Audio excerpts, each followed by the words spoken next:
Well, let's go back to the annual statement now and go to Westminster. Ben Gummer, the Conservative MP for Ipswich, and Bob Blizzard, the Labour candidate for Waveney. Mr Blizzard, there have been lots of good news stories this week about transport and about sea defences. What do you make of it?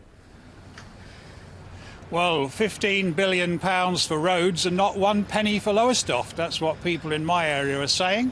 We're very badly served by roads and we've got nothing. We've been offered £7 million for a flood scheme, but that flood scheme will cost £14 million, and we were told we could have the £7 million at the beginning of the year. So really nothing's changed in my part of the region. Mr Gummer, how will this help you to persuade voters to vote for you next May? Well, for a start, as of this evening, everyone in Ipswich buying a house is going to be paying a lot less, in some cases several £1,000s less, towards the purchase of their house. But Bob's just entirely wrong. Peter Aldiss has got hundreds of millions of pounds in road infrastructure coming towards Lowestoft in terms of the A47 and the A12 coming up from London. Benefits my constituents too. And not only that, we've got hundreds of millions of pounds going in the Great Eastern Main Line, money that we won because Peter is an exceptional member of Parliament. We've all worked together to make that possible. I should just say that you've just run down the embankment to be with us, which is why you're a little breathless. Mr Blizzard, those are fair points, aren't they?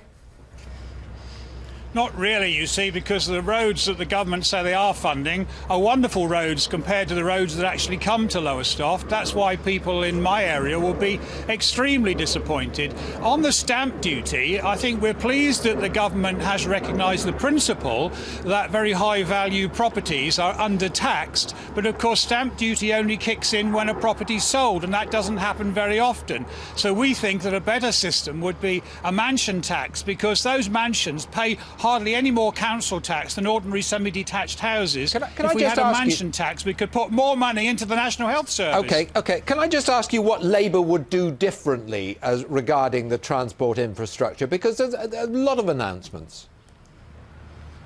Well, I mean, we've been told for 4 years there's no money.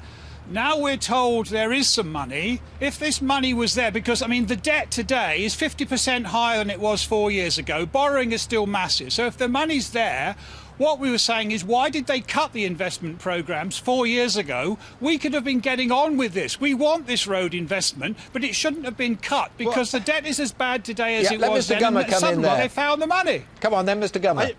What you're beginning to see is the two competing visions for the future.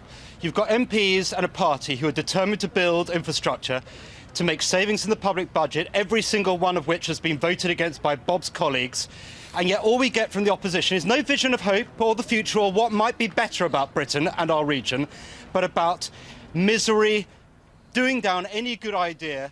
No idea about what to do with our region, our county, Lowestoft, Ipswich, Norwich, doesn't matter where. He has said his idea is to build better roads into Lowestoft. Well, there's an A47 which is being upgraded at the cost of several £100 million. That serves Lowestoft, last time I checked. The A12 at the lower end, we're starting right from London, and it's going to go all the way up to Ipswich eventually, and then hopefully from Ipswich to Lowestoft. It's being invested in £300 million project. So they will benefit Lowestoft, as have all the changes that improve the energy coast there. I mean, this is the problem. I just don't think Bob gets out enough. Well, we are making a really big difference. You've switched off the investment in offshore energy. You've switched it off. Bob, don't interrupt me.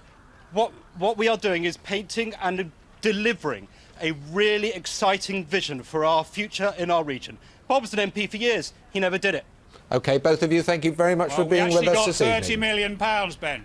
Some of this investment is good and will be welcomed, although it doesn't really address the cost of living crisis. But if the money was available, and we can see now it was available because the debt and the deficit are as bad now as they were 4 years ago, why didn't they invest 4 years ago instead of keeping us hanging around for things that are desperately needed?